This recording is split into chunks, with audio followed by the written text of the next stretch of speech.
marka sabab keenaysa marka inaan dacasle uga cararo dalka ma jirtaa marka waa imaanaa dalka ma cabsi jirtaa ma cabsi ma jirto sakriya waa ugu qaldoon maantoona haday caynaan ani waxaan aaminsanahay nimanka dacasleeyda ah inaysan wax weyn soo kordhineen hadda musuqa lagu soo eedeeyay dhammaan wax leedahay waxba kama jiraan waxba kama jiraan sababtoo qofku wuxuu waajibkiisa lagu eedan karaa Soomaaliya inaad tagtid oo soo garbaxday diyaar mood Soomaaliya waa tagay aniga Soomaaliya waa tagay meel kale waligay dibadda kuma no ma cabsi ma waa ku faraxsanahay marka hore inaad bulshada hor imaadid hadashid oo aad ka jawaabtid eeda lagu haysto koof waxa kamid tahay 12 qof oo lagu eedeeyay Soomaaliya inay ka sameeyaan musuqmaasuq hantida dawladda ay dhaceen kadibna qaarkood dalka ay ka soo baxsadeen marka hore eeda lagu soo jeediyay waxa uu jawaabaysaa dawladda waa ma santahay sakri marka hore waxaan si fiican ula socdaa beejkaada arrimo muhiim ah oo bulshada la xiriirina runtii waa kaaga mahadcelinayaa sida u soo bandhigtid dhacdooyinka muhiimka ah xogta muhiimka oo u baahan in dadka la wadaago waana aaminsanahay dawladda iyo hay'adaha amniga iyo guud ahaan bulshadu inay ka faa'iideystaan macluumaadka aad beejkaada ku soo gudbisid waa kugu bogaadinaya hore u socon ku leeyahay midda kale arrintaas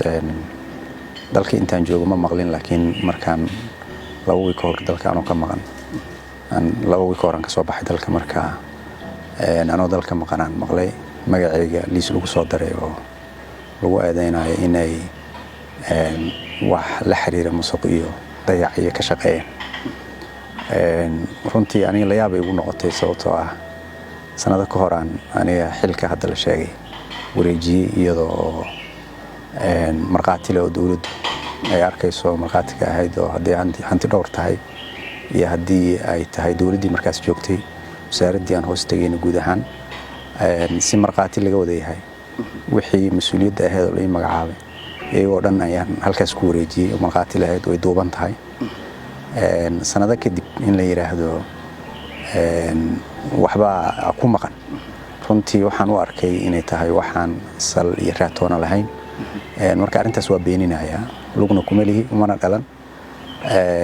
mana ihi dadka noocaas u fakara ama maskaxdoodu ama aad ba uga fakara waxyaabaha dhaqaalaha iyo nolosha iyo la xiriira qaran aan u shaqeynayay waxaan aad xoog u saaray sida qarankaas burburay loo dhisi lahaa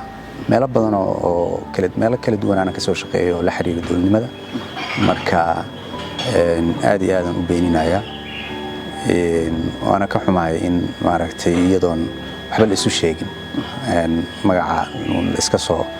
ujeedooyin gaar in laga leeyahay ka soo qaadina dadka qaar waxay sheegeen inaad u socotid madaxtinimada galmudug taadaradeedna hore cunaqabateen ama dhibaato ay ka geysanayaan madaxda Soomaaliya waqtigan haya marka ma laga yaabaa in xaggaas laga haysto horaan uga hadlay taas sideedaba umuraha waxay soo bilowdeen markii aniga aan bilaabay dhaqaaqa musharaxnimada galmudug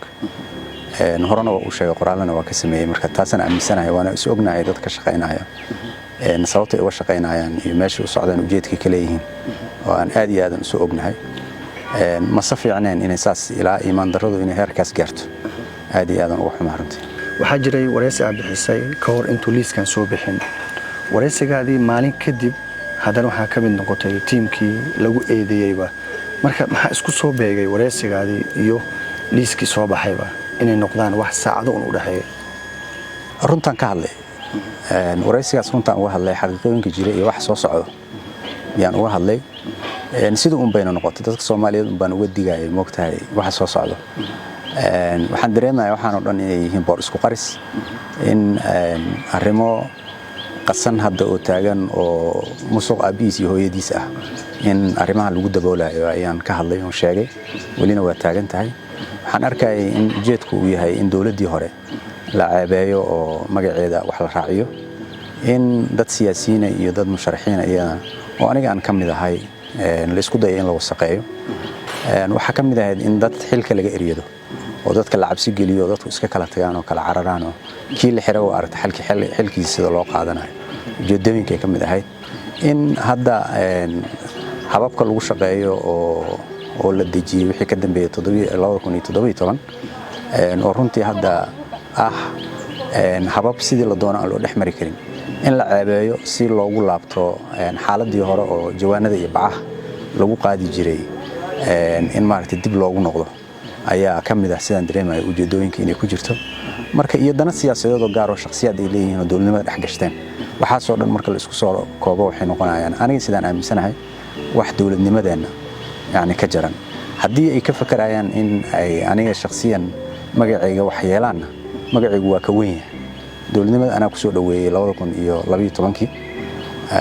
ayagoo dacas wataan kusoo dhaweeyey ragga hadda meesha jooga oo aan weliba tababari jirnay oo dhihi jirnay warkadaaya madaxtooyadii waayo halkaani ka dhaafa maxaa la yidhaha dacaskii macawiista ha laga yareeyo bahasha marka dadka dowladnimada kusoo barbaarinno oon barnay ayaa waxay ka fakarayaan in ay maxaa la yidhahda magaceenna oo iyaga ka weyn ay wax gaarsiiyaan mana gaarsiin karaan waa ku daalayaan saasaan aniga aaminsanahay inay xishoodaan aanan jeclaan lahayn oo aysan sidaa iyagu u fakerin dowladnimadu waa muuqaal waa magac waa jiritaan waa in qofku garanayo wax uu ka shaqaynayo waajibaadkiisana inuu garanayo tusaale aniga wax hadda laga hadlayo wax quseeyo ma ahayn oo hay'adan joogay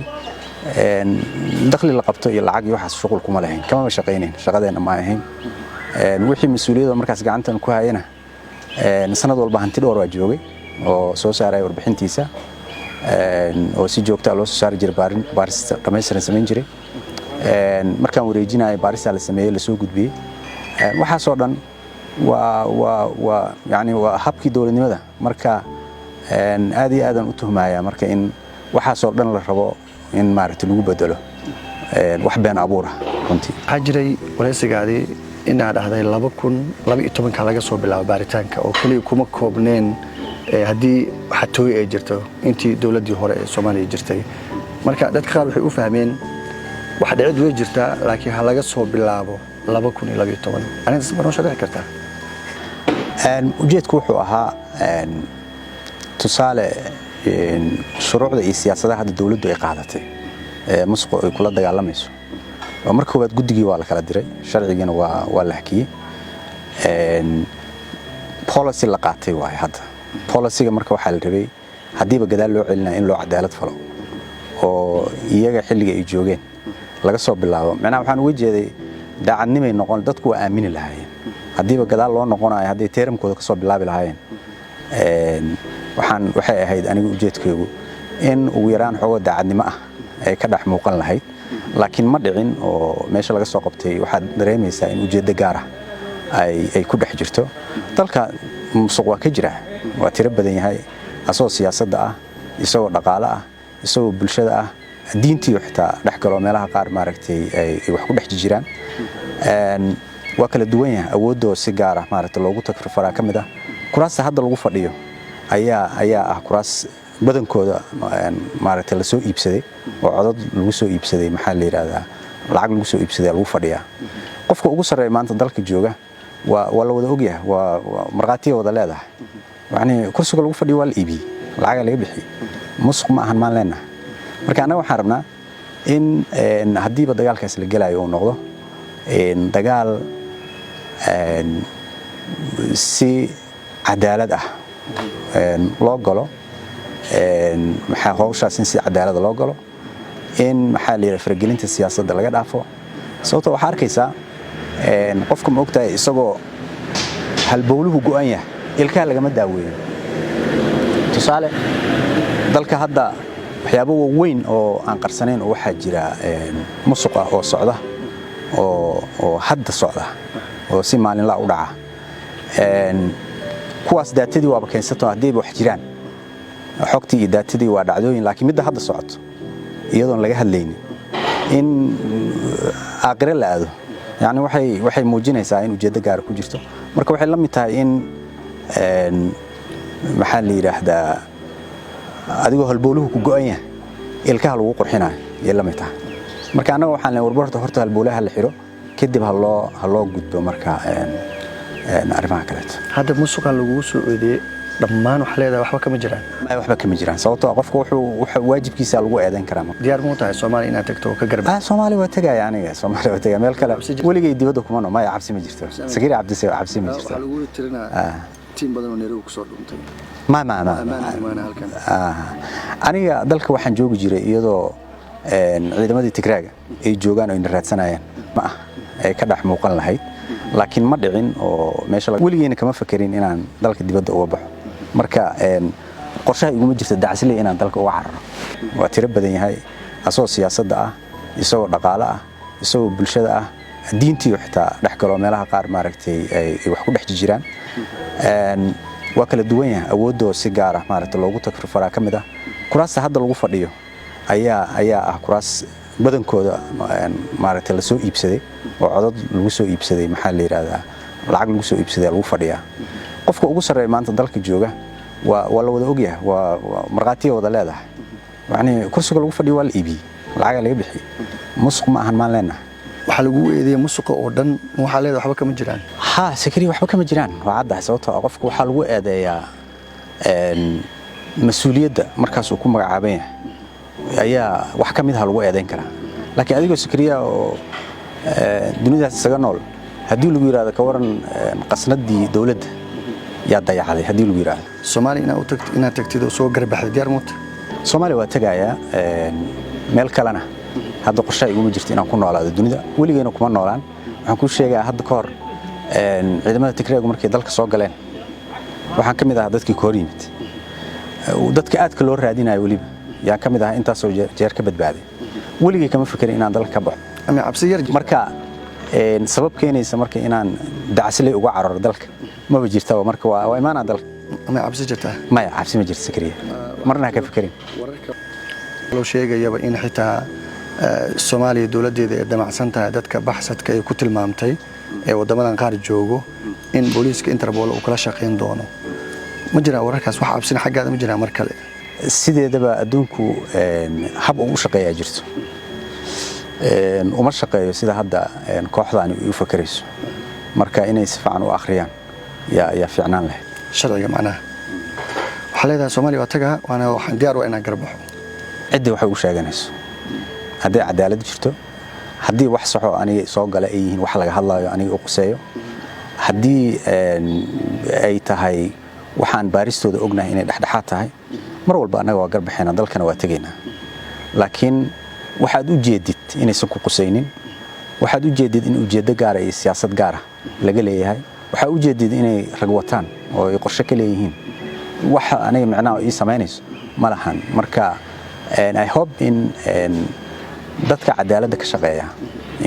inay fahmi karaan waxaan ka hadlayo kalsoonida ka waran marka dadka cadaaladda ka shaqeeya aad ku kalsoon tahay in adiga iyo saaxiibo kaleba oo la eedeeyay in si ay u heli doonaan cadaalad kiiskooda ma kula tahay sakariyo cadaaladda Soomaaliya waxa sida dalku u burburay meelaha burburku uu saameeyay ka mid tahay duruufo badan ku hareeraysan ku xeeran dadka ka shaqeeyana waa dad Soomaaliyeed oo runtii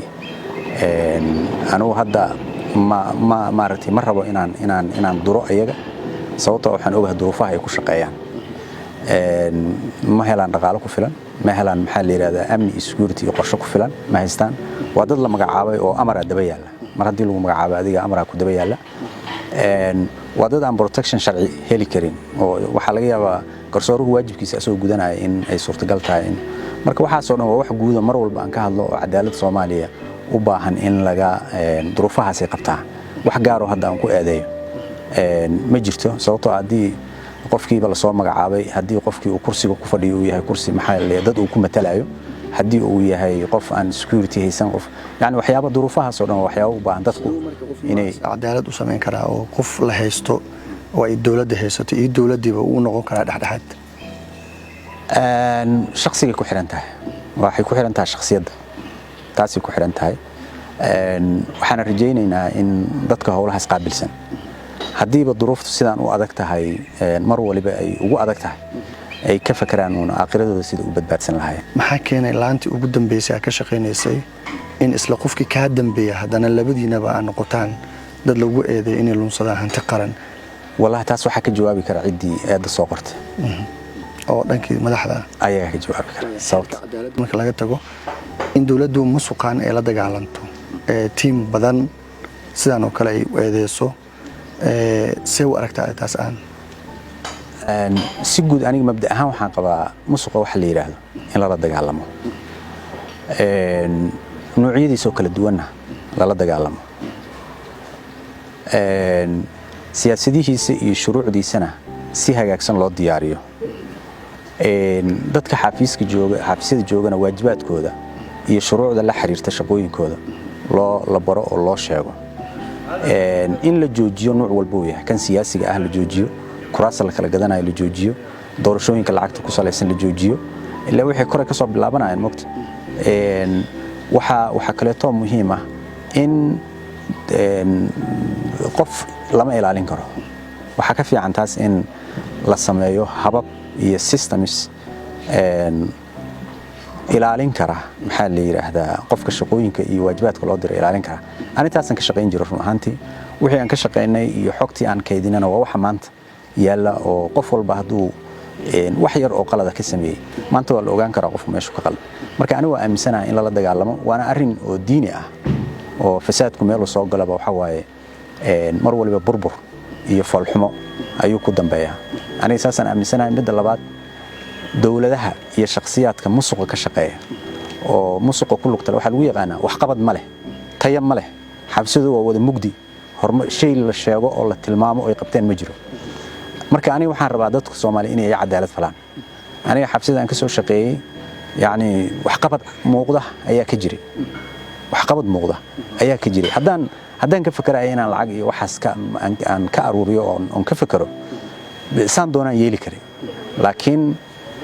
inta aan hadda hay'adaas aan joogay aan soo gaarsiiyay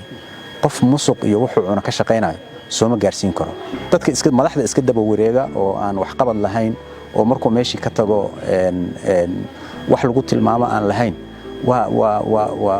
waxbaa jira su'aal waa la dul saari karaa laakiin qof wixiisu ay dhalacday iska ahaayeen oo wixii loo dhiibana wareejiyay si sax ah u wareejiyay wixii uu qabtana ay banaanka wada yaaliin oo muxuu ahay banaanka ay maanta wada yaaliin 24 xarumood in ka badan yaa dhismo lagu sameeyay oo anagu dawladda Soomaaliyeed aan ka keenay waxaan ka keenay dunidan ka soo aruuriyay dunidan ka soo waxaan la kaashanay maartay dalalka dunidan la kaashanay $1 dawladda Soomaaliya kuma darsan waxaas aan qabanayn shaqooyinkaas aan qabanayn inaga mararka qaar wax ku dareen marka halbeega dadka Soomaaliyeed ay wax ku fahmaan waxay tahay war qofkan wixii loo dhiibay horta si markuu dambe wareejinay si ma wareejiyay wixii loo dhiibay muxuu ku daray muxuu ka dhim in la isweydiiyo muxuu qabtay oo la tilmaami karaa in la isweydiiyo marka waxa arkaysaa mid ku taqaanid inuu yahay mid calooshiisa u shaqeeya oo wixii ummadda loo dhiibay laqay oo ay ku maqan yihiin ka sii jeedaan oo waxa hadda arkaysaa ka hadlaya musuqaan la dagaalamaya ama waxa musuqday ku dhaxay ayaa arkaysa marka waxaas oo waxyaabaha aan rabno dadka Soomaaliyeed inay ka cadaalad falaan haddii ka cadaalad fali waayaan oo dulmigaas oo kale u socdo sakariyo waxa ogaanaysaa dawladnimadeenu waa iska daba wareegaysaa dulmigaas aan wax laga qabanayn ayaana keenaya in dawladnimadeenu ay tayo yeelan weyso hore inaan u socon weyno masaa'ib cusub inay noo yimaadeen ay taas keenaysaa marka aad iyo aad ugu xumaa dadku sidaas marka adiga shakhsiyan sakariyo hay'adan ka soo shaqeeyay meel kasto waxay ku taala gobolada oo dhan ay ka shaqeynaysa degmooyinka oo dhan ay ka shaqeynaysay waa soo qiyaas qaadan kartaa qofka ka shaqeynaya musuq intaasoo wax qabada ma samayn karaa dhaqaalaha aan dunida ka soo aruurinay oo nagula aaminay oo aan ka soo barinaan gelinay ma fahamtay waa qaadan karin waa leexsan karin waa la leexsadaa meelaha qaar waa la yaqaanaa waa la leexsadaa dhaqaalahaas laakiin inaga wax ku dareen marka dadka qaar marka sida waxaan jeclaan lahaa in halbeegu uu noqdo qofkan wixii loo dhiibay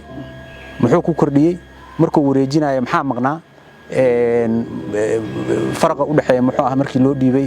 iyo sidoo kale wax qabadkiisa kale to banaanka yaal ayaa fiican marka aniga waxaan leeyahay madaxda yani hadiiba qorshuhu uu yahay sidaan anaga arkayno in dad la caayo qofka ma ogtahay qof banaanka yaala lama raadsado qof banaanka aan oolin oo ceebtu qabato iyo caayda ayaa la raadsadaa mogta way ugu qaldoomeen marka aniga caay ima qabato wal yaqaana qof bina aadan oo dunidan maanta ku nool waligeey aan wax la cuno iyo dhaqaale kala hadlay ma jiro haduu joogo asaga hadli kara mogta waligeey sidaas uma fakirin waligeey iguma soo dhicin tarbiyadeedu saas ma ahayn marka waxa la rabay dadka ay qabato inay ku leexdaan ahada waa igu qaldoomeen maantoona haday caynaan ani waxaan aaminsanahay nimanka dacasleeyda ah inaysan wax weyn soo kordhineen musharaxtinimadaadii arinta galmudug wax saameyn ma kugu yeelna eedan waxa iska bedelaya go'aankaaga ma aniga wax saameyn aniga shakhsiyan wax saameyn aniga iguma lahan go'aankaygaan ku socdaa galmuduguna ugu tartamaya sharci darrana cidi ma kaaga hor istaagi karto mar walba marka intaasan ku dhihi lahaa adaa mudan muuqaalka leeya naga hagaajiya insha allah aad ma sigaasoo kaleeto u socdo sakariya waxaa ogaanaysaa dowladnimadeennuna waa iska daba wareegaysaa dulmigaas aan wax laga qabanayn ayaana keenaya in dowladnimadeennu ay tayo yeelan weyso hore inaan u socon weyno masaa'ib cusub inay noo yimaadeen ayay taasi keenaysaa marka aad iyo aadaan ugu xumaa dadku sidaas marka adiga shakhsiyan sakariya hay-addan ka soo shaqeeyay meel kasta waxay ku taallay gobolladoo dhan ay ka shaqaynaysay degmooyinkoo dhan ay ka shaqaynaysay waa soo qiyaas qaadan kartaa qofka ka shaqaynaya musuq intaasoo waxqabada ma samayn karaa kow dhaqaalaha aan dunida ka soo aruurinay oo nagula aaminay oo aan ka soo barinaan gelinay ma fahamtay waa qaadan karin waa leexsan karin waa la leexsadaa meelaha qaar eedaha qaar waa la yaqaanaa waa la leexsadaa dhaqaalahaas laakiin anigaa wax ku dareen marka dadka qaar marka sida waxaan jeclaan lahaa in halbeegu uu noqdo qofkan wixii loo dhiibay muxuu ku kordhiyey markuu wareejinayo maxaa maqnaa faraqa u dhaxeeya muxuu ah markii loo dhiibay iyo sidoo kaleeto waxqabadkiisa kaleeto bannaanka yaala ayaa fiican marka aniga waxaan leeyahay madaxda yani haddiiba qorshuhu uu yahay sidaan anaga arkayno in dad la caayo qofka ma ogtahay qof bannaanka yaalla lama raadsado qof bannaanka aan oolin oo ceebtu qabato iyo caayda ayaa la raadsadaa moogta way ugu qaldoomeen marka aniga caaya ima qabato waa la yaqaanaa qof bini aadana oo dunidan maanta ku nool weligay aan wax la cuno iyo dhaqaale kala hadlay ma jiro hadduu joogo asagaa hadli kara moogta weligay sidaas uma fakerin weligay iguma soo dhicin tarbiyadeedu saas ma ahayn marka waxaa la rabay dadka ay qabato inay ku leexdaan ahaada waa igu qaldoomeen maantoona hadday caynayaan ani waxaan aaminsanahay nimanka dacsaleyda ah inaysan wax weyn soo kordhinayn musharaxtinimadaadii arrinta galmudug wax saameyn ma kugu yeelna eedan maxaa iska bedelaya go'aankaaga mayo aniga wax saameyn aniga shakhsiyan wax saameyna aniga iguma lahan go'aankaygaan ku socdaa galmuduguna ugu tartamaya sharci darrana cidi ma kaaga hor istaagi karto mar walba marka intaasan ku dhihi lahaa adaa mudan